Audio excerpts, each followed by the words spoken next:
बजाउने यो हो रेडियो सान्वी 96.4।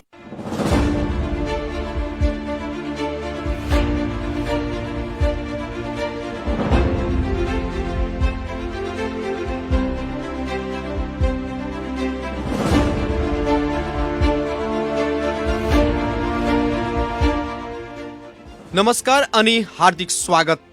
रेडियो सान्वी 96.4 मेगाहर्जको दैनिक सन्ध्याकालीन प्रस्तुति कार्यक्रम जनआवाजमा यहाँहरूलाई हार्दिक स्वागत गर्दछु। म कार्यक्रम प्रस्तोता मुखलेश गदी। सिधा कुरा, प्रश्न विचार, आम जनताको प्रतिनिधिमूलक आवाज। कार्यक्रम जनआवाज हरेक दिन बेलुका 7:15 बजेदेखि लिएर 8 बजेसम्म प्रसारण हुने गर्दछ। कार्यक्रम जनआवाजमा हामी देशको समसामयिक राजनीतिक घटनाक्रम, विकास निर्माण, शिक्षा, स्वास्थ्य, भ्रष्टाचार, कृषि, रोजगारी लगायत आम जनतासँग सरोकार राख्ने हरेक समय सान्दर्भिक विषयमा सम्बन्धित निकायका व्यक्तिहरूसँग बहस र छलफल गर्ने गर्दछौँ। कार्यक्रम जनआवाजमा आज हामी देशका मूलधारका प्रमुख राजनीतिक दलहरू यतिखेर महाधिवेशनमा होमिएका छन्। अहिले वर्तमान अवस्थामा हेर्दाखेरि आज 10 गते प्रमुख प्रतिपक्षी दल नेकपा एमालेको 10औं महाधिवेशनको आज चितवनमा उद्घाटन भएको छ। यसै गरी नेपाली काङ्ग्रेसले पनि महाधिवेशनको तयारी गरिराखेका छ। अर्थात् नेपालका जति पनि प्रमुख राजनीतिक दलहरू छन् जो देशको मूलधारमा अहिले छन्, उनीहरू आफ्नो महाधिवेशनमा केन्द्रित भएका छन्। र अर्को कुरा गर्दाखेरि देशको संसद, त्यसै गरी सरकार र न्यायपालिका चारैतिरबाट अस्तव्यस्त छ। यसको बारेमा पनि आज हामीको जनआवाजको बहसमा कुरा गर्नेछौँ। कार्यक्रम जनआवाजको आजको बहसमा हामी धेरै समय देशको थाई सरकारमा बसेर जनतालाई सेवा प्रवाह गरेका, अर्थात् अहिले अवकाशपछि पनि समसामूहिक जनसरोकारको विषयमा आवाज उठाउँदै आउनुभएका नेपाल सरकारका पूर्व सचिव एवं गाँजा खेतीका अभियन्ताको रूपमा परिचित सामाजिक अभियन्ता पनि अहिले अवकाशपछि बन्नु भएको छ भीम उपाध्यायज्यूसँग आज हामी बहस र छलफल गर्ने प्रयास गरिराखेका छौँ। कार्यक्रम जनआवाजको आजको बहसमा स्वागत गर्न चाहन्छु नेपाल सरकारका पूर्व सचिव भीम उपाध्याय सर। हाम्रा प्राविधिक मित्रले उहाँलाई टेलिफोन सम्पर्क मार्फत सम्पर्कमा ल्याउने प्रयास गर्दै हुनुहुन्छ। खासमा हामी आज जनआवाजको बहसमा अहिले संसद, सरकार र अदालतमा जारी विवाद र यतिखेर अस्तव्यस्त बनेका राजनीतिक दलहरू, देशको जुन समस्या छ, देश यतिखेर चारैतिरबाट अस्तव्यस्तपूर्ण अवस्थामा पुगेको छ। यस्तो अवस्थामा पनि सरकारले गर्नुपर्ने काम, आम जनताको जुन भावना थियो, आम जनताको मनोभावना थियो, आम जनताको चाहना थियो, त्यो अनुसार गर्न नसकेर राजनीतिक दलहरू यतिखेर आफ्नै पार्टीको महाधिवेशनमा केन्द्रित भएका छन्, जसको प्रभाव अहिले प्रत्यक्ष रूपमा संसदमा पनि परेको छ। सरकारका काम कारवाही गतिविधिहरू पनि अस्तव्यस्त छन्, न्यायपालिका पनि अवरुद्ध छ। आम जनता चारैतिरबाट पीडित छन्। आज यस विषयमा पनि हामी बहस र छलफल गर्ने प्रयास गर्नेछौँ। देशमा अहिले राजनीतिक हेर्दाखेरि दिन प्रतिदिन महँगो बन्दै गइराखेको छ। तडक भडकका साथ राजनीतिक दलहरू यतिखेर जुन महाधिवेशन गरिराखेका छन्, किन, केका लागि, यसको बारेमा पनि हामी आज कार्यक्रम जनआवाजमा कुराकानी गर्ने प्रयास गर्नेछौँ।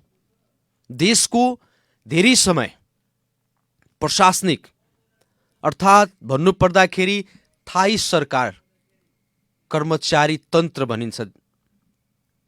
थाई सरकारमा धेरै समय सेवा दिनुभएका तर अहिले अवकाशपछि आम जनताको जनसरोकारका विषयहरूमा विभिन्न माध्यमहरूबाट आवाज उठाउने, विभिन्न माध्यमहरूबाट सम्बन्धित निकायसम्म जनसरोकारका विषयहरूलाई उजागर गर्ने, नेपालमा पनि गाँजा खेतीले कानुनी मान्यता प्राप्त गर्नुपर्छ र नेपालमा गाँजा खेती हुनुपर्छ भन्ने गाँजा अभियन्ताको रूपमा पछिल्लो समयमा चिनिनुभएका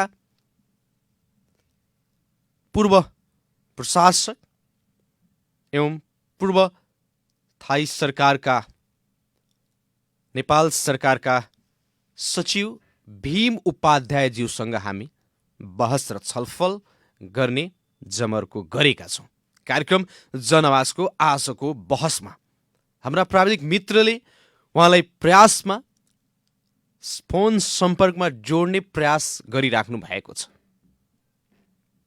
कार्यक्रम जनआवाज यतिखेर रेडियो सान्वी 96.4 मेगाहर्ज मार्फत र रेडियो सान्वीको अफिसियल फेसबुक पेजबाट पनि यो कार्यक्रम लाइभ सुनिराख्नु भएको छ।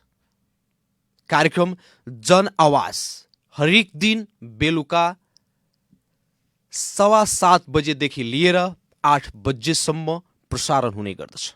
कार्यक्रम जनआवाज मार्फत हामी आम जनताको समस्यालाई पनि सम्बन्धित निकायसम्म पुर्याउने र त्यो समस्या समाधानका निमित्त सम्बन्धित निकायलाई घचघच्याउने, सम्बन्धित निकायलाई जिम्मेवार र जवाफदेही बनाउने प्रयास पनि कार्यक्रमको मार्फत हामी गर्ने गर्दछौँ।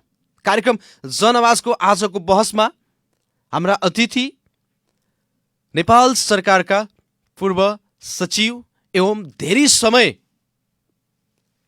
थाई सरकार मार्फत सेवा प्रवाह गर्नुभएका गाँजा खेतीका अभियन्ता, पछिल्लो समयमा अवकाशपछि आम जनताको जनसरोकारको विषयहरू विभिन्न सञ्चार माध्यमबाट उठाउँदै गर्नुभएका सामाजिक अभियन्ताको रूपमा चिरपरिचित भीम उपाध्यायज्यूसँग हामी बहस र छलफल गर्ने प्रयास गरिराखेका छ। हाम्रो सम्पर्कमा आइसक्नु भएको छ भीम उपाध्यायज्यू सर, उहाँलाई स्वागत गर्न चाहन्छु। कार्यक्रम जनआवाजमा यहाँलाई स्वागत छ भीम सर।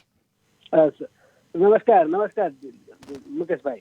हजुर, यतिखेर खासमा हामी जनआवाजमा अहिले देशको पछिल्लो राजनीतिक अवस्था जुन छ, देशको पछिल्लो राजनीतिक अवस्थाबारे हामी बहस र छलफल गर्ने प्रयास गर्ने जमर्को गरेका छौँ। तपाईँ पनि धेरै वर्ष थाई सरकारमा काम गरिसक्नु भएको छ। अहिलेको वर्तमान नेपालको राजनीतिक अवस्थालाई यहाँले कसरी हेरिराख्नु भएको छ? अब संसद चलेन होइन, यसपटक संसद चलेन। हजुर, यो एक अब अन्तिम वर्ष हो। अब यो कार्यकाल पनि सकिन लाग्यो। संसदको 1 वर्ष जस्तो बाँकी होला, अब 1.25 वर्ष। अब धेरै ऐन नियम कानुनहरू बनाउनु पर्ने यो सङ्घीय शासन व्यवस्थामा नयाँ संविधान आवे, त्यो पनि थुप्रै बाँकी छ।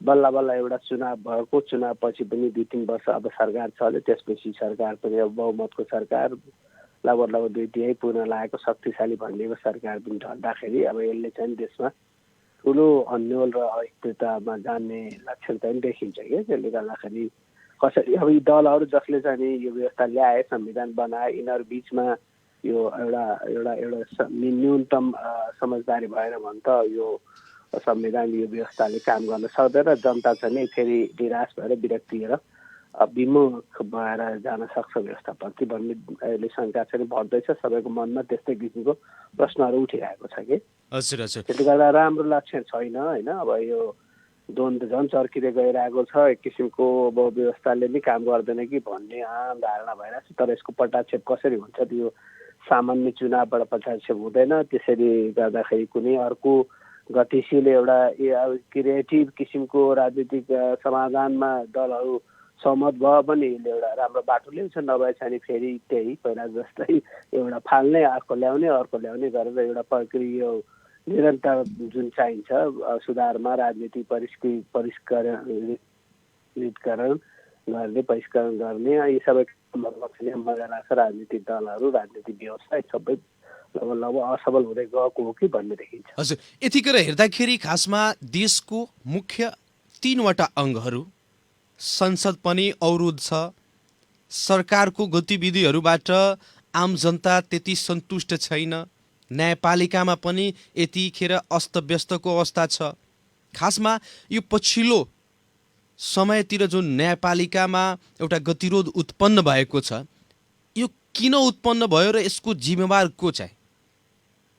यो पूर्ण रूपमा जब राजनीति भनेको हेर्नुहोस् अब शिर हो होइन, हाम्रो टाउको हो, हजुर मगज हो भने पनि हुन्छ। त्यहाँ धेरै डिस्टर्ब भएपछि त्यसले चाहिँ शरीरका विभिन्न अङ्ग न्यायपालिकाहरू संवैधानिक अङ्गहरू सबैको तपाईँ अहिले संवैधानिक अङ्ग पनि त्यस्तै छ एकदम।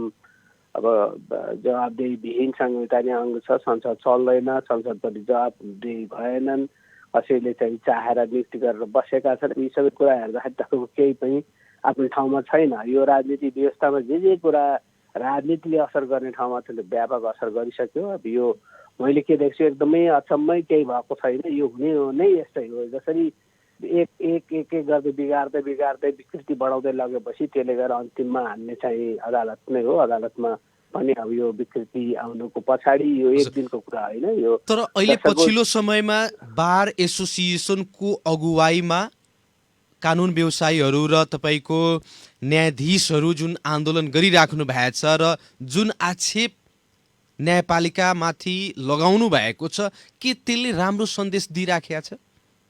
सन्देशको कुरा होइन, यथार्थ हो नि त होइन। यो कुरा हामीले के बुझ्नु हुँदैन भने न्यायपालिका पनि विकृतिको एउटा ठुलो केन्द्र हो। यसको समाधान कसरी हुन्छ भन्दाखेरि यसको समाधान राजनीतिक दलहरूले राजनीतिले खोज्नुपर्नेमा अब न्यायपालिका आफै केही पनि होइन। यो चाहिँ नि तपाईँ आफै सक्रिय हुने विषय पनि होइन, न्यायाधीशहरू सडकमा गएर उत्रिने पनि विषय होइन होइन। बोल्ने कुरा आज अरू देशमा त न्यायाधीश बोल्दा पनि बोल्दैन, उसले बोल्छ भने इजलासमा फैसलामा बोल्छ, न्यायमा बोल्न पनि पाइँदैन। बोल्ने गराइसकेपछि तपाईँले चरम विकृतिमा गइसकेपछि यो सौरा सारा चाहिँ मेकानिजम छ नि यो चल्ने एउटा चाहिँ नि भनौँ न यो ग्रहमण्डल जसरी चल्छ त्यसमा एउटा ग्रह मात्रै पनि तलमाथि भइदियो भने अरू ग्रह पनि हुन्छ भने अहिले त अब सूर्य भने चाहिँ नि कस्तो भने ग्रहको केन्द्रबिन्दु वरिपरि सूर्यको वरिपरि सबै घुमिरहेछ, राजनीतिक वरिपरि नै घुम्छ। त्यो राजनीतिक कन्ट्रोलभन्दा बाहिर गइसकेपछि त्यो चाहिँ स्वाभाविक छ। र यो त्यहाँ चाहिँ नि राजनीति छिरिसकेको कुरा त हामीले धेरै वर्ष अगाडिदेखि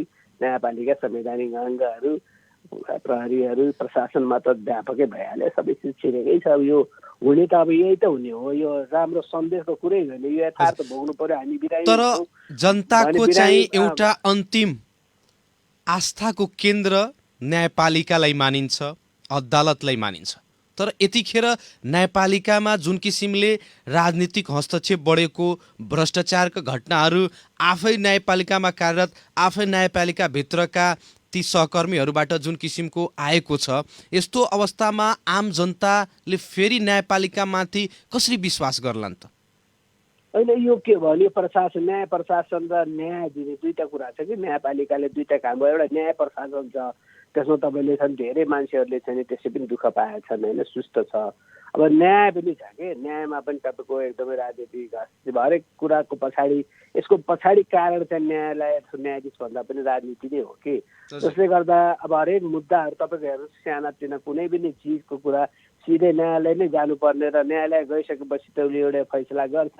फैसला चाहिँ हार्नेले चाहिँ नि न्याय ठान्छ, जित्नेले न्याय भयो ठान्छ। अब त्यो त विवाद जहिले पनि चलिरहेको, जे मुद्दामा पनि त्यस्तै हुन्छ भने यहाँ त तपाईँको अहिले चाहिँ लगातारै चाहिँ राजनीतिक मुद्दाहरू अदालत गएको र अहिले पनि दर्जनौँ 2-3 दर्जन राजनीतिक मुद्दाहरू अदालतमा विचाराधीन छ। यो चाहिँ अहिलेको न्यायाधीशहरू, अहिलेका प्रधान न्यायाधीशहरूको हातमा छ जुन कुरा चाहिँ नि अब सबैले बाहेक जनताले के शङ्का गरिरहेछ भने त्यो सबै कुरा कसैलाई अगाडि ल्याउन, पछाडि ल्याउन, कसैलाई जिताउन, कसैलाई हराउन प्रयोग भइरहेछ भन्ने जुन जनमानस छ, त्यसले गर्दा न्यायालयप्रति पनि जनताले जुन सुरक्षा गर्नु पर्यो, जनताले माया गर्ने हो न्यायालयलाई, ती संवैधानिक अङ्गहरू सबैलाई चाहिँ राजनीतिक दलले भन्दा जनताले माया गर्नु पर्यो। त्योबाट राजनीति आफ्नो आफ्नो अङ्गहरूले, त्यहाँका प्रमुखहरूले, त्यहाँका न्यायाधीशहरूले, अब त्यसको पार्टनर चाहिने वकिलहरूले त्रुटि गरेको कुरा देखिन्छ। यो एउटा पटाक्षेप भएर जाने कुरा छ। मलाई चाहिँ नि यो हुन्छ, कुन रूपमा हुन्छ भन्ने थाहा थिएन, तर अब यो रूपमा आएको मात्रै म त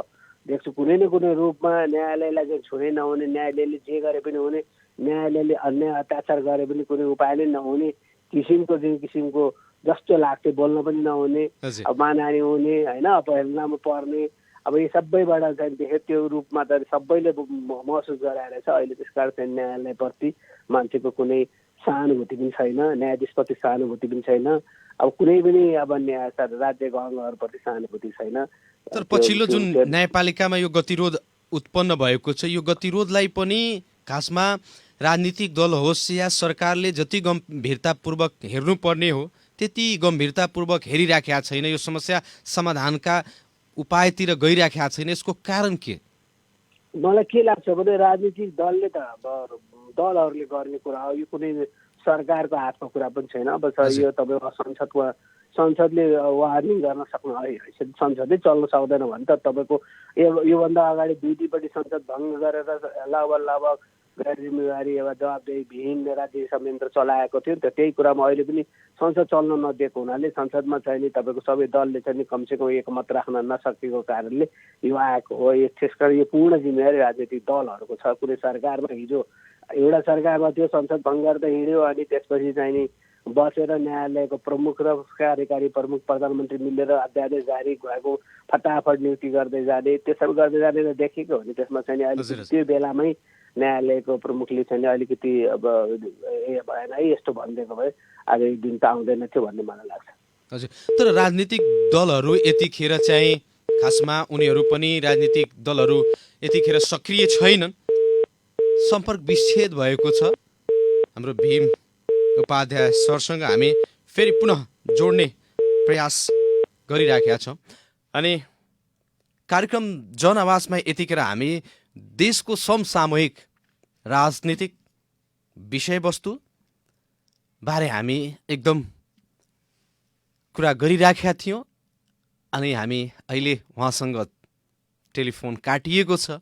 पुनः भीम सरलाई सम्पर्कमा ल्याउन हाम्रा प्राविधिक मित्रले प्रयास गरिराख्नु भएको छ, आइसक्नु भएको छ। भीम सर। हजुर हजुर ठिक छ।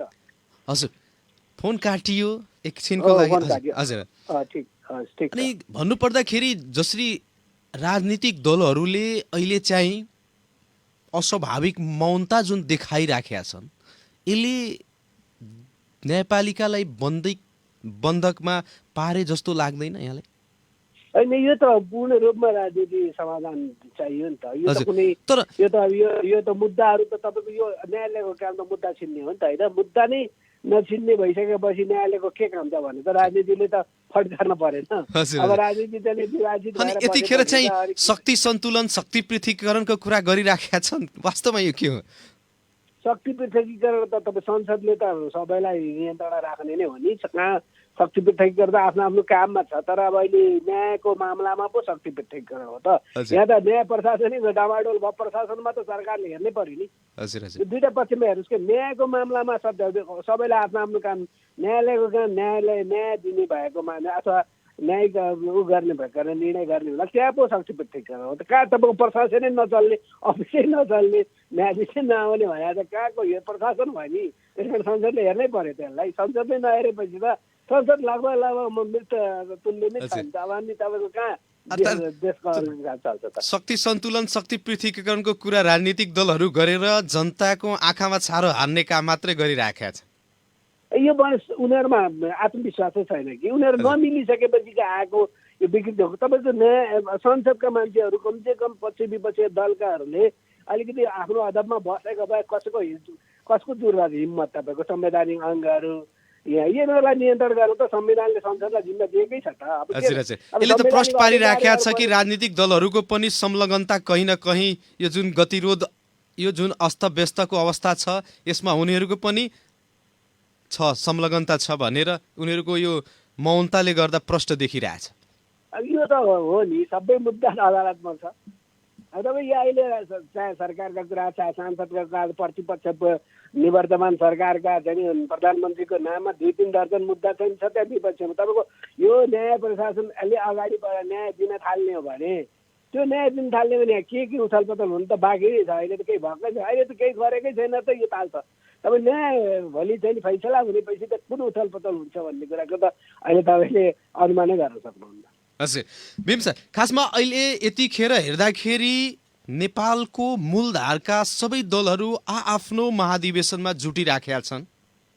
आज पनि हेर्दाखेरि नेपालको राजनीतिक प्रमुख प्रतिपक्षी दल एमालेको आज 10औं महाधिवेशनको उद्घाटन सम्पन्न भएको छ। महाधिवेशनमा होमिएका प्रमुख राजनीतिक दलका क्रियाकलापहरूलाई कसरी हेरिराख्नु भएको छ यहाँ? यो त गर्नै पर्यो। यिनीहरूले अब कानुनी हिसाबले चाहिँ महाधिवेशन नगरी सुकेन त दलको मान्यतै खतम भएर जान्छ होइन। यो बाध्यकारी भरसक जतिसक्दो ढिला गर्दै गएको पनि हो सबैले। अब तपाईँले गर्दाखेरि तपाईँको अहिले कति 72 सालमा 72मा कि 70मा एमाले गरेको थियो, त्यसपछि 77 भनेपछि 5 वर्षमा गर्नुपर्ने, 2 वर्ष नेकपा के बनेर बचेको न त 2 वर्ष अगाडि महाधिवेशन भइसक्नु पर्ने हो नि त होइन।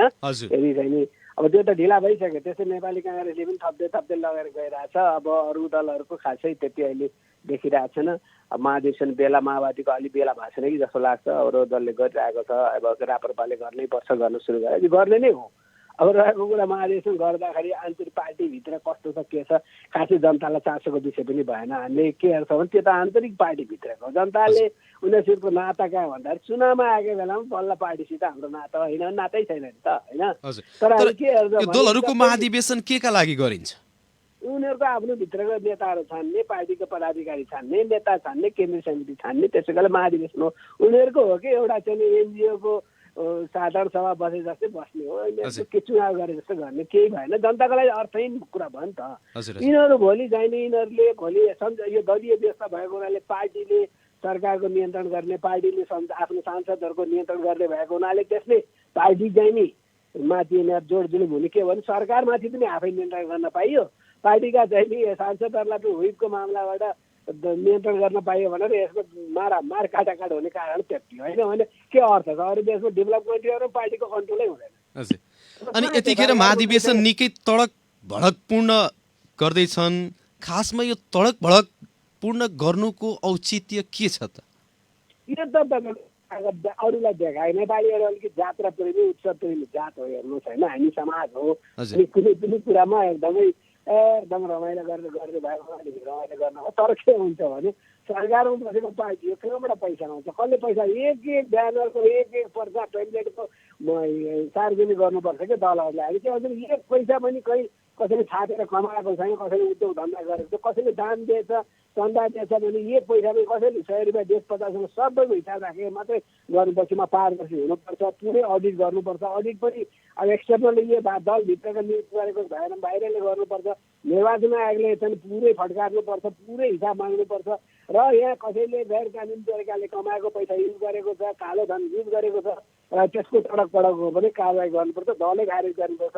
त्यो महाधिवेशनका पदाधिकारी नियुक्त भएको पदाधिकारीले खारेज गर्न सक्ने हैसियतको निर्वाचन आयोग नभएसम्म अब यो चलिरहन्छ। निर्वाचन आयोगको निरीह पनि कमजोरी केही गर्न चाहिँ लाठी भएको सङ्केत हो कि यो अरू त्यसले यस्तो हुन सक्दैन।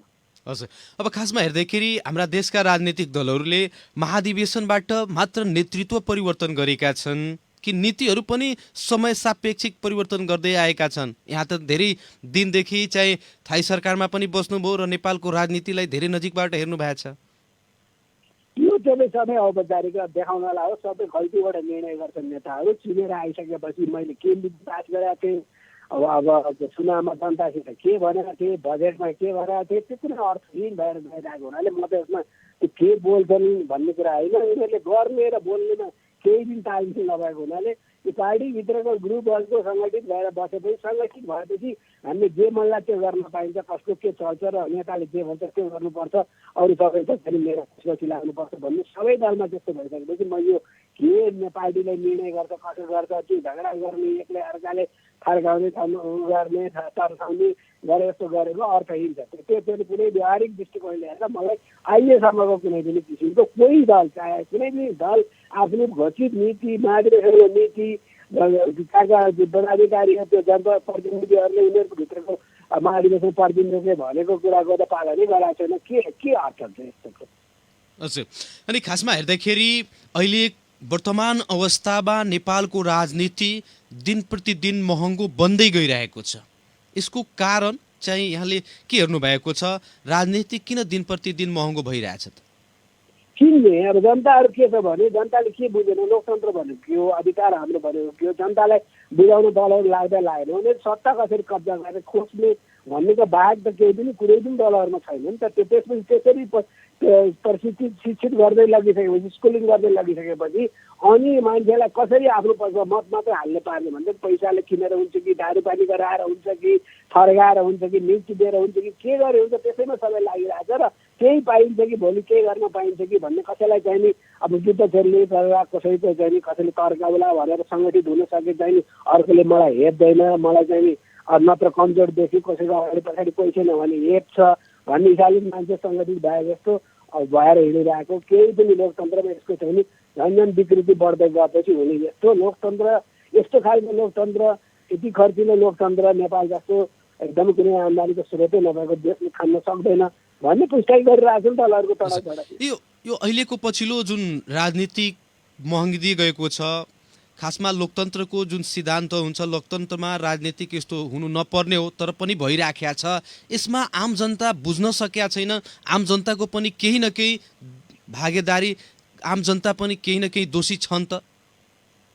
आम जनताको दोष एउटा कुरा के भयो भन्दाखेरि अब विश्वास गरे अब नेपाली जनता कसरी विश्वास गरिहाल्छ सिधा साधा छ कि दोष त म भन्दिनँ होइन। तर के भने थाहा पाइसकेपछि पछि जुन लाग्छ नि त्यहाँ फेरि दोष छ कि गलत छ खराब हो भन्ने थाहा नपाएको कोही छैन। तर अब उसकै पछि लाग्छन् उसैको पछि लाग्छ त्यो फेरि दोष भयो। मान्छेले धेरै जस्तो मान्छे अनजान छन्, सिधा छन्, बाध्य छन्, शोषित छन्, पीडित छन्, उनीहरूलाई केही आश छ। अब केही पनि किसिमले नभएपछि केही हुन्न भनेपछि एउटाको एउटा पछि लागेको छ। हामी फेरि नाता गोता कुल घराना यो आबद्धता देखाउने अनि कसैले घरमा आएर यति गर्दैन भनेपछि के छ त मात्रै हालिदिने पैसा लाग्ने होइन गाह्रो जिराइदियो भने हरायो भने मेरो के जाने भन्ने हिसाबले एउटा लोकतन्त्रलाई यति लाइटली लिन थाल्यो कि यो मेरो अधिकारको कुरा हो, मलाई चाहिँ मेरो भविष्यको कुरा, मेरो आउने सन्ततिको कुरा हो भन्ने कुराको चेतना नै जगाएनन् कि दलहरूले। सुरुदेखि म भन्छु आजसम्म दलहरूले खासै चेतना जगाएको छैन। खालि सत्ता कसरी कब्जा गर्ने, अधिकार कसरी लिने, कसरी चाहिँ नि विभिन्न नाममा अधिकारहरूको कोटा निर्धारण गरेर रिजर्भेसन गर्ने यो कुनै पनि समाधानको उपाय होइन कि यो एउटा माध्यम हो, मिन्स त हो होइन। तर यो समाधानको उपाय के हो भन्दाखेरि म लोकतन्त्रप्रति योगदान गर्ने, बलिदान गर्ने, गलत काम गर्न दिन्न, म पनि मेरो कर्तव्य छ, अधिकारमा चाहिँ पूर्ण कर्तव्य छ र कर्तव्य पालन नगर्ने अधिकारीहरूलाई हामीले चाहिँ सजाय दिनुपर्छ। सजाय दिने प्रक्रियाहरू 5 वर्षमा चुनाव मात्रले पुग्दैन। एकदम छिनछिनमा चाहिँ विभिन्न किसिमको पोलिङ गर्ने, जनमत गर्ने, के अरे त्यो जनमत सङ्ग्रह गर्ने त्यस्ता चाहिँ प्रक्रियाबाट गएन भने यो त 5 वर्षलाई चुन्न दिने अनि उसको चाहिँ नि शासन उसको दासत्व स्वीकार गर्दै हिँड्ने भन्ने सिकाइदिए कि अनि त्यसबाट 5 वर्ष मलाई काम गरेर दे, तैँले बोल्न पाउन, सरकार स्थिर हुनुपर्छ, अविश्वास प्रस्ताव ल्याउन पाउन, यस्तो भन्ने हिँडेछ। आफू चाहिँ पूर्ण रूपमा कुनै क्षमताबाट विश्वास दिजाउनै नसक्ने, जित्नै नसक्ने र जनतालाई त्यसरी नै स्कुलिङ गरेर लुट्नुपर्छ, जहाँ गयो भने खानुपर्छ, विद्यालयमा कब्जा गर्नुपर्छ, 8-9-10 क्लासको विद्यार्थीलाई राजनीति सिकाउनुपर्छ, कर्मचारीलाई राजनीति सिकाउनुपर्छ, प्रतिनिधि बनाउनुपर्छ भन्ने त दलहरूले गरेर आएको भनेपछि यस्तो तपाईँले चाहिँ कहाँ चाहिँ कागती रोप्यो के भन्छ तपाईँको रोपेर चाहिँ सुन्तला फल्छ र तपाईँको के भन्छ आँप रोपेर सुन्तला त फल्दैन अथवा केही फल्दैन त्यस्तो भइरहेको छ क्या अहिले। तपाईँले जे सोच्नु भएको छ जे निस्किन्छ त्यही लोकतन्त्र हो। जे गर्छौँ त्यही हाम्रो लक्ष्य हो, जहाँ प्राप्त हुन्छौँ त्यही हाम्रो गन्तव्य भनेको उसले हेरेपछि त अहिले त खासै 6-7 दशकसम्म सङ्घर्ष गरेर 70-80 वर्षको नेताहरू 30-40 वर्षको निरन्तर 50 वर्षको राजनीति गरेका नेताहरूको भित्र पनि उनीहरूको भरमा कति विरक्त यो होला। तर भनिन्छ नि सर, राजनीति भनेको देशको मूल नीतिको रूपमा लिन्छ राजनीतिलाई, तर राजनीति यसरी प्रभावित हुँदाखेरि यसका प्रभावहरू त अन्य क्षेत्रमा परिराख्या होला नि त। परिहाल्यो नि, राजनीति भनेको नीति मध्येको पनि राज्यको नीति होइन। अब राजाबाट आयो, राज्य आयो, राजा आयो, राजनीति आयो। अब त्यो त त्यसमा त सबै पर्यो नि। यसमा त तपाईँको हावा पनि पर्छ भने पनि आकाशमा पनि पर्छ कि होइन, जमिन पर्छ, राजनीतिभित्रै पर्ने हुनाले यसले नछुने चिज हुँदैन। त्यो हावा जस्तो हो, हावाले नछुने कुनै चिज हुँदैन। तर देशमा विभिन्न कालखण्डमा विभिन्न शासकीय स्वरूपहरू, विभिन्न शासन व्यवस्थाहरू परिवर्तन भए, तर 5-6 जना शीर्ष नेता नै खासमा हेर्दाखेरि वर्षदेखि घुमी पार्टी र सरकार दुवैतिर नेतृत्व लिइरहेका छन्। तर सर्वसाधारण जनताले परिवर्तनको आभास गर्न पाइराखेका छैनन्। यसको कारण के हो र यसबारे तपाईँ के भन्न चाहनुहुन्छ? एकदम सामन्तवादी सोच, हैदराबादी डिक्टेटोरियल सोच छ सबै नेताहरूको देख्छु। तपाईँ चुनावमा अब सहमति खोज्ने हुन्छ सबभन्दा खतरनाक नीति हो के। चुनाव भनेको चुनाव गर्ने भन्ने सोच किन, चुनाव गर्ने कम्पिटिटर नै राख्नु हो कि। अब अलिकति 2-3 कार्यकाल खाइसकेको अलि पुरानो भएको मान्छेले अलि यङ जेनेरेसन, अलि पछिको जेनेरेसन, ल तिमीहरू चाहिँ कम्पिटिसन गर्नुपर्छ है, त्यो कसैको फेभर कसैको काखी चापेर चाहिँ नि नेता बन्ने होइन भन्ने सिकाउनु पर्छ नि त। अब आम्पायर भएर रेफरी भएर साइडमा बसेर तपाईँ कम्पिटिसन गराएर जेनेरेसन 2-3 जेनेरेसनको तल पुऱ्याइदिएको आज 7 दशकदेखि उही नेताहरू बाँचुन जेल चाहिँ उनीहरूको भ्रमनालमा पुग्नेसम्म मै हुनुपर्छ। अझ निर्विकल्प भन्दै हामी राजतन्त्र फालेको के हो, निर्विकल्प भयो भनेर फालेको हो नि त होइन। अब नेताहरू राजा बन्ने, हरेक दलका राजा भए सबै निर्विकल्प भए, कसैले छुनै नसक्ने। तपाईँ चाहिँ तपाईँको मधेसवादी दलमा उपेन्द्र, अर्को महन्त, यता गएर शेरबहादुर, यता गएर ओली, उता गएर प्रचण्ड, उता माधव नेपाल, अरे अब के परिवर्तन खोज्नु। जति पनि शीर्ष नेताहरू जति बुढो हुँदै गइरहेछन् त्यति हिटलर प्रवृत्ति उनीहरूमा विकसित हुँदै गइरहेछ पछिल्लो राजनीतिक घटनाक्रमहरू हेर्दाखेरि।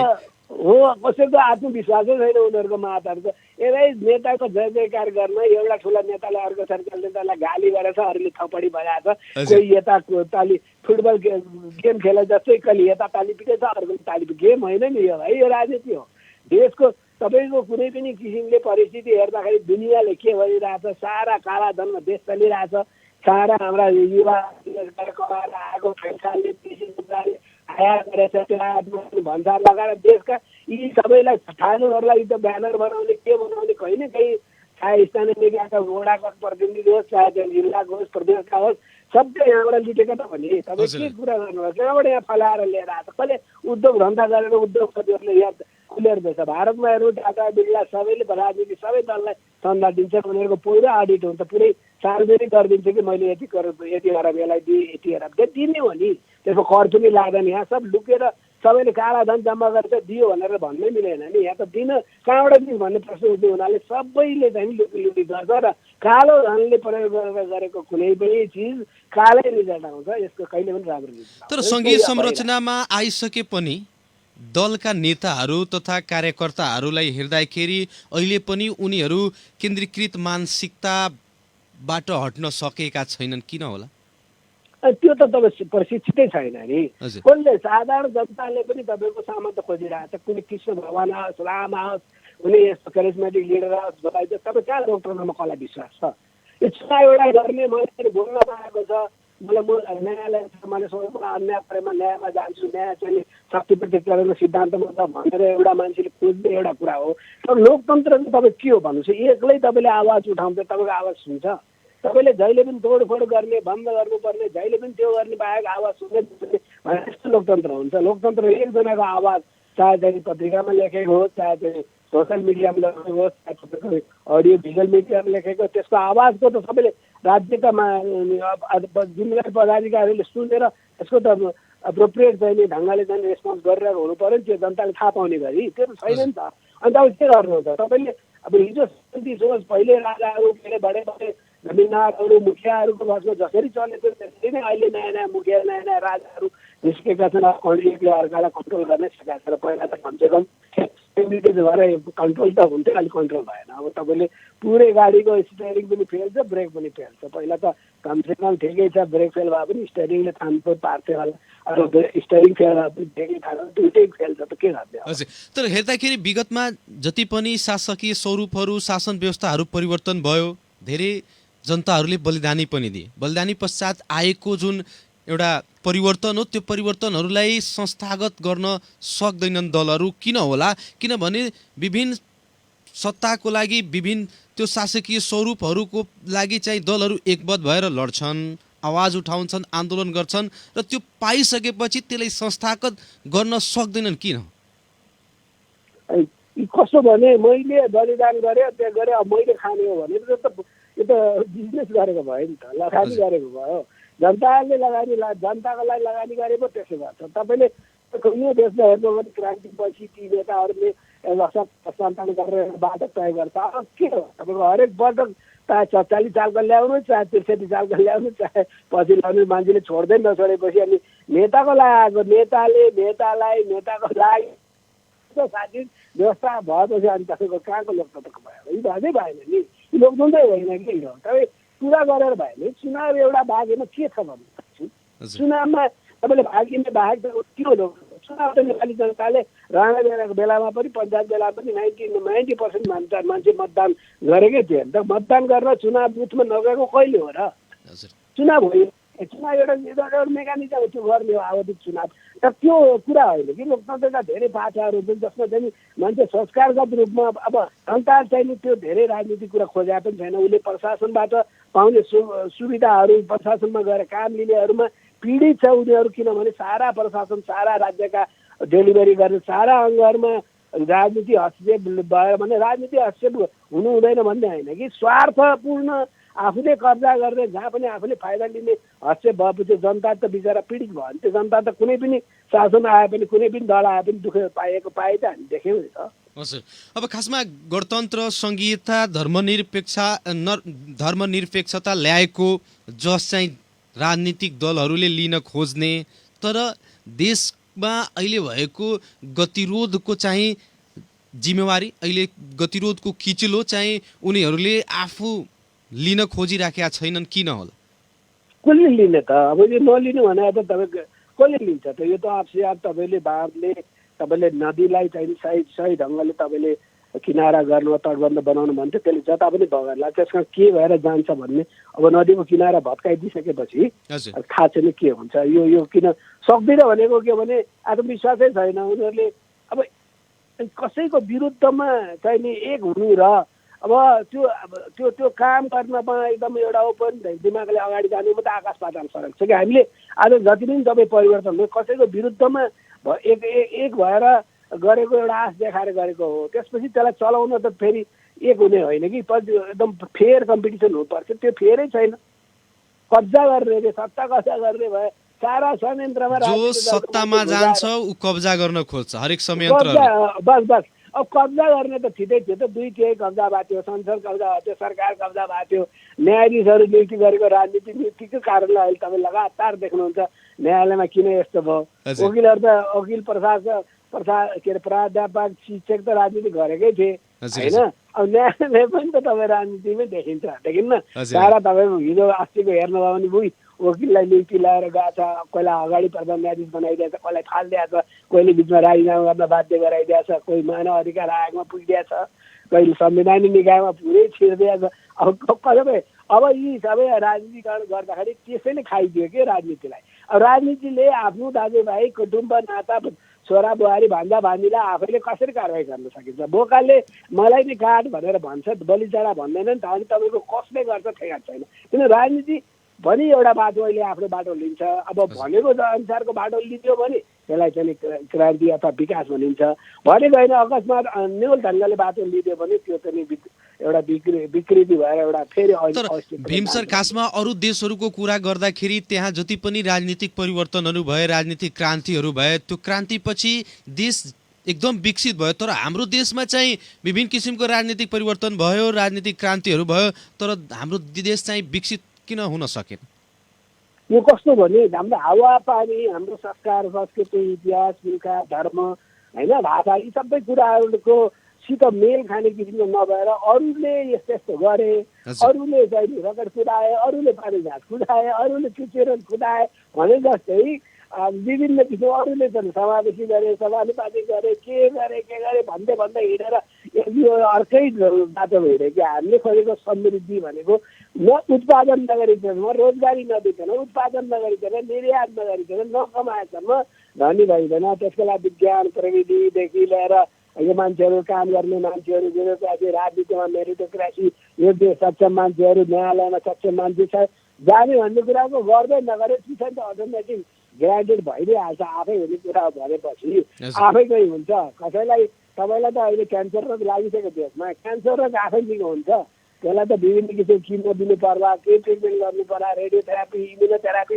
दुनियाँ कुरा गर्ने नगर्ने भने क्यान्सर चाहिँ बिस्तारै सुस्तारी लोकतन्त्र ठिक हुन्छ, कहाँ त्यसै ठिक हुन्छ। त्यही भएर तपाईँको यहाँ पुरा राजनीति राज्य संयन्त्रमा क्यान्सर लागेको छ कि अब त्यसले गर्दा तपाईँलाई चाहिँ केही गर्न पनि दिएको छैन। औषधि खुवाउँ, कपाल झर्छ, अरुचि हुन्छ, टाउको दुख्छ, अब मान्छे दिक्क हुन्छ, अब यस्तै भइरहेको छ, केही उपचार गरौँ यहाँ हेरौँ बवाल जान्छ। किन भन्दाखेरि त्यो बवाल त रियाक्ट त गर्छ पेसेन्टले, पेसेन्टको रियाक्सन, पेसेन्टको स्थिति हेर्दा देशमा कसैको हिम्मतै छैन केही कुरा गर्ने, किन गऱ्यो कि भयङ्कर ठुलो रियाक्ट हुन्छ। अब एक के थाहा छैन भने संसदमा उपस्थित अब मेन स्ट्रिम राजनीतिक दलको हातमा राजनीति छ भन्ने नठानु। उनीहरूले पनि बुझिरहे कि गैर राजनीति क्षेत्रबाट राजनीतिमाथि ठुलो दबाब छ र राजनीति चाहिँ गैर राजनीतिक क्षेत्रबाट राजनीति हाँकिएको छ कि त्यसले गर्दा हामीले तपाईँको नजरमा प्रकट रूपमा हेर्दाखेरि राजनीतिक दलका नेताहरू देखिन्छ, तर हाँकेको चाहिँ गैर राजनीतिक क्षेत्रबाटै छ फेरि। तर अहिले विश्वभरि नै यस्तै भइरहेको छ। अहिले मान्छे छक्क परिरहेको छ। नन पोलिटिकल होइन एन्टिटीहरूले पोलिटिकल एन्टिटीमाथिको कब्जा छ। तपाईँ अरू देशमा कसैलाई इन्भेस्टिगेसनले गराएको छ, कसरी कब्जा मुक्त गर्न सकिएला त सर? अब यो कुरा के भने त्यसैले मलाई इन्टरेस्ट छ। राजनीति अब हामी मकैदेखि प्रविधिको मान्छे हो, विज्ञान प्रविधि अरूमा सोसियोलोजी यिनीहरूमा व्यापक नयाँ रिसर्च भइरहेको छ आफ्नो अनुकूल देश अनुसार। हाम्रो राजनीतिमा रिसर्च भयो भने राजनीतिमा कुनै परिस्थिति एउटा ढङ्गले अगाडि बढ्नै बढेन। यसमा हामीले के सोच्यो भने एउटा मान्छे भ्रष्ट छ, एउटा कर्मचारी भ्रष्ट छ, त्यस कारण बिग्रेको भने चाहिँ त्यो होइन। राजनीति कम्प्याटिबलै भएन। हामीले शासन व्यवस्था, हाम्रो भूमि, हाम्रो हावापानी, हाम्रो मानसिकता, यो सबै कुरालाई उन्नत हाम्रा जे पनि क्षमता थियो, जे पनि हाम्रो अहिले पहिलाको चाहिँ गरिमा गौरव हाम्रा थियो, यी सबैलाई चाहिँ माथि ल्याउँदै हाम्रा कमजोरीहरूलाई घटाउँदै हाम्रो ताकतहरूलाई बढाउँदै जाने व्यवस्था चाहिएको हो। त्यो न यसैको घरमा नक्कलको संसारले के गरेछ कसो गरेछ त्यही लगाउने भनेर सबैलाई उचाल्दै हिँडिसकेपछि त अनि यहाँ तपाईँले समाधानै देख्दैन। म कि यही हो भनेर भन्न सक्ने स्थितिमा भएन कि यसमा इनोभेसन, यसमा रिसर्च, यसमा चाहिँ ढङ्गले जानु पर्यो। वैज्ञानिकहरूले, विद्वानहरूले होइन मान्छेले भनिरहेको छ उनीहरूलाई रिसर्च गराउनु पर्छ। सोसियोलोजीमा रिसर्च हुन्छ, अब सोसल साइन्टिस्टहरू सबै अरू वैज्ञानिकहरू छ, उनीहरूको रिसर्चमा आधारित, डेटाको आधारित, उसले फाइन्डिङ्सको आधारमा हिँड्ने राजनीति नेताहरू जबसम्म हुँदैन नि खल्तीबाट निकालेर अरू वैज्ञानिकलाई, अरू मान्छेलाई, अरूलाई चाहिँ पहिले मेरो भनेको मान्नुपर्छ। अनि हो गरेर ताली पिट्ने वैज्ञानिकहरू, ताली पिट्ने इन्जिनियर, प्राविधिकहरू, उसको वकिलहरू उसको पछि लगाइदिने अनि जनतालाई के भरम बनाइदियो भने ओहो वकिलले त भनेकै छ, इन्जिनियरले भनेको, साइन्टिस्टले भनेको, अब त्यही त गरिरहेको भने जस्तो भ्रम रहेछ। अब खासमा भीम सर, अब जसरी कि नेपालको राजनीति चाहिँ जसरी नेतामुखी बन्या छ, यो राजनीति चाहिँ जनमुखी बनाउन सकिन्छ कि सकिँदैन र यो जनमुखी बनाउनका लागि के गर्नुपर्छ? यो बेरोजगारीको कारणले यस्तो भयो भने सबका सब गलत तरिकाले पैसा कमाउनु पर्छ भनेर सबका सब राजनीतिमा लागेका छन्। व्यापारी ठुलो अरबपति मान्छे पनि राजनीतिमा तब मैले बाहिर देख्दिनँ कि अरबपति मान्छेहरू दान दिन्छन्, सम्मान दिन्छन्, किनभने त्यो ड्युटी फ्री हुन्छ, त्यो कस्टम फ्री हुन्छ, त्यसलाई कर मुक्त हुन्छ, ट्याक्स फ्री हुन्छ होइन, त्यही कारण दिन्छन् कि तपाईँको त्यो राजनीति भने त समाज सेवा गर्ने सङ्गठनले कहाँबाट पैसा लिएर आउँछ? इन्डस्ट्री त गर्न मिल्दैन होइन। त्यसमा त्यो खुला हुनु पर्यो, दिनु पर्यो, राजनीतिक दलहरूलाई दिनु पर्यो, चन्दा दिँदैन दिनु पर्यो, खुलाएर दिनु पर्यो। आफ्नो जति आम्दानी छ, जति किसिमको ढङ्गले चाहिने चलाउनु छ त्यति किसिमले राजनीति गर्नु पर्यो। राजनीति चाहिँ यस्तो छ कि खरपतिको दलहरू जस्तो पनि देख्नु भएन। टाढाबाट यसो हेर्दा त यो त अमेरिका बेलामा पनि यस्तो फाइदा हुँदैन, संसारको कुनै पनि देशमा यस्तो। जबसम्म चाहिँ बाहिर हस्तक्षेपबाट मुक्त हुँदैन तबसम्म राजनीति जनमुखी बन्न सक्दैन। हस्तक्षेप त मुक्त हुँदैन। जबसम्म आफूले हस्तक्षेप तपाईँले तपाईँले स्वीकार गरेर हस्तक्षेप हुन्छ कि तपाईँलाई कसैले थर्काएर के गर्छ तपाईँले डराउनु भएन भने तपाईँलाई हेर्न पनि सक्दैन होइन तपाईँले कसैले हस्तक्षेप गर्ने भने के तपाईँको धेरै स्वार्थहरू छन् धेरै लेनदेन छ तपाईँलाई त्यहाँभित्र कुनै न कुनै रूपमा अप्ठ्यारो पार्ने भएपछि तपाईँ हस्तक्षेप गर्छ नि कमजोरीमा हस्तक्षेप त्यो कमजोरीबाट मुक्त हुनु पर्यो कि पहिला त यसको कारण तपाईँले मलाई के विश्वास छैन भने यी दलहरूको नेता जुन छ नि अहिले दललाई भने अपूर्व चिज नेतै हो मूर्त कुरा यी नेताहरूबाट चल्दै गए चाहिँ 40-50 वर्षदेखि देश त उन्नत भइसक्यो त्यस कारण यिनीहरू कम्प्लिट फेलियर हो कि त्यसमा नयाँ युवा पुस्ताहरू योग्य छ कि छैन मैले अहिले हेर्दा योग्य बनाएका तर नयाँ युवा पुस्तालाई पनि आउन दिइराखेका छैनन् आफू छोड्दा पनि छोडिराखेका छैनन् हो अब के हो युवा पुस्ताहरूबाट विद्रोह छैन के कस्तो भने अर्कै एजेन्डामा विरोध गरेका छन् सडक चपाएका छन् 10,000 ल्याएका छन् पैसा उठाएका छन् तोडफोड गरेका छन् तर मुख्य समस्या दलभित्र छ त्यो दलभित्र युवाहरूको विद्रोही छैन अब तपाईँको त्यहाँ जबसम्म त्यहाँभित्र केही पनि गर्दैन त्यहाँभित्र लोकतन्त्र छैन त्यहाँभित्र कसैको सुनाइ प्रक्रिया छैन भने तपाईँले कहाँ ती मान्छे सरकारमा आएर प्रक्रिया लोकतन्त्र स्थापित गर्छन् कुन दलमा लोकतन्त्र ल बताउनु दलभित्र कसै पनि लोकतन्त्र छैन सबै नेतामुखी छ सबै चाहिँ कार्यकर्ता यता र उता गरेर ज्यान फालेको छ आफै जिन्दगीभर सँगै बसेर हिँडेका 20-30 वर्ष गला मिलाएर हिँडाकोहरू एकले अर्काको टाउको फोडाएको छ बदनाम गरेर भन्नु नभन्नु भनेको छ त्यस्तो हुन्छ संस्कार संस्कृति मान्छेले चित्त बुझेन भने जे पनि बोलिन्छ र श्रीमान श्रीमती भएर बसेको डिभोर्स गरिदिए त यस्तो म यस्तो भने यस्तो भएन क्या त्यस्तै त म चलिरहेको छु सर हामी कार्यक्रम जनआवाजको अन्त्यतिर आइसकेका छौँ खासमा हेर्दाखेरि देशमा अहिले जुन गतिरोध एउटा उत्पन्न भएको छ चारैतिर अस्तव्यस्तको अवस्थाको सृजना भएको छ यो चाहिँ यसको अब देशले कसरी निकास पाउने निकासका लागि के बाटाहरू यहाँले हेरिराख्नु भएको छ मैले के देखेको नि मैले अब यो सबै हेर्दाखेरि मुख्य कुरा संविधानको जुन 3टा कुरा छ नि 3टा कुरामा चाहिँ मान्छेले अब स्वीकार गर्न छोडेको म देखिरहेको छु एउटा चाहिँ संघीयता एउटा गणतन्त्र र एउटा धर्मनिरपेक्ष हेर्नुहोस् अहिले जुन व्यवहारहरूले देखिन्छ कसैले यो एकदमै ठिक हो राम्रो हामीले ल्यायो सङ्घर्ष भयो यसमा बलिदान भयो ल्याएको पनि हो ठिकै ल्याएको हो अब पुरा सबै सहायक हेरेर कुण्डली हेरेर सारा चिज हेरेर खर्च गरेर बिहा गरेर ल्याएको जुवाई अथवा बुहारी पछि काम लागेन भने के अब तपाईँको जिन्दगीभरि त हामी त बुहारी र ज्वाइँ त पाल्नै पर्यो भनेर बस्नु भयो त्यसले घर चलाउन मुस्किल छ त्यस्तो भयो कि अहिले तपाईँको पूर्ण रूपमा तपाईँलाई मलाई के पोइन्ट थियो केमा विवाद हो त भन्दाखेरि यही 3टा कुरामा विवाद छ अहिले त्यो कुरालाई सर स्वीकार गराउन सकिएन किन भएन भने यसले डेलिभरी दिएन कि मुख्य कुरा नेताहरूले मैले जन्माएको सन्तान हो यसले चाहिँ योग्य सक्षम भएर जानको लागि नेताहरूले त यो डेलिभरी दिनु मलाई संहिताले के फाइदा भयो भनेर जनताले प्रश्नको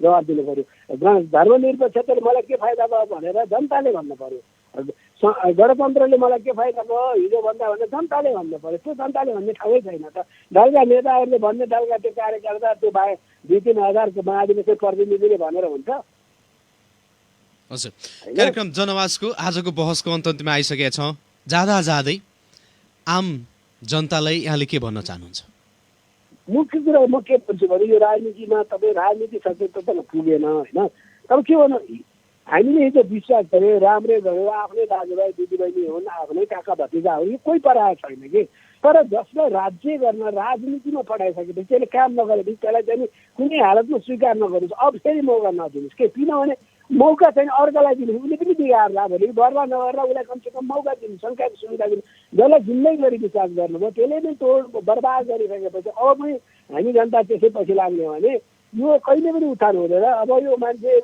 मर्देला र देशमा चाहिँ शान्ति आउला भने यस्तो कुरेर बसेको हुन्छ यो बुढो घरमा चाहिँ बुढो मर्ला र अंश खाला भने यस्तो किसिमले जुन बसेको छ यो एकदमै नराम्रो राजनीतिको विकृतिको चरममा छ अब मैले चाहिँ त्यो देख्दिनँ त्यसकारण यो शासन व्यवस्थामै चाहिँ एकदम धक्का हानिसकेको छ के हुन्छ भने राजनीति फेरि यो व्यवस्था टिक्ने लक्षण त मैले देख्दिनँ फेरि अशान्ति होला यो जाला भन्ने चिन्ता चाहिँ लागिरहेको छ कि त्यसले गर्दा सबैले के गर्नु भने ठन्डा दिनले के गर्नु नेताहरूले सुध्रिनेपट्टि नजानुहोस् आफू जनता आफूपट्टि सुध्रिनुहोस् र मैले झगडा होला गाह्रो होला हल्ला नगर्नु चुपचाप लाग्नु तर मतदानको बेलामा त्यसको हिसाब देखाइदिनुहोस् न भने सकिहाल्छ नि भन्ने मेरो भनाइ हो हस् यति व्यस्तका बावजुद पनि समय सान्दर्भिक बहसका लागि समय दिनुभयो त्यसको लागि तपाईँले धेरै धेरै धन्यवाद धन्यवाद मुखले तपाईँ रेडियोको सबै मित्रहरूलाई मेरो तर्फबाट पनि धन्यवाद छ हस् नमस्कार आदरणीय जनसमुदाय कार्यक्रम जनआवाजको आजको बहस विशेष गरी हामी समय सान्दर्भिक बहस गर्यौँ कार्यक्रम जनआवाजको आजको बहस हामी चाहिँ नेपालको पछिल्लो राजनीतिक अवस्था तथा देशका मूलधारका प्रमुख राजनीतिक दलहरूको गतिविधि, उनीहरूको रवैया र नेपालमा राजनीतिक अस्थिरता आउनुको कारण र यसका अबका निकासका पाटा के हुन् त, यसै विषयमा रहेर हामी बहस र छलफललाई अगाडि बढायौँ। कार्यक्रम सुनेर साथ दिनुभयो त्यसको लागि तपाईँ सम्पूर्णलाई धेरै धेरै धन्यवाद। कार्यक्रम जनआवाजको आजको बहसबाट म कार्यक्रम प्रस्तोता मुक्लेश गदी बिदा चाहन्छु। हस्त नमस्कार।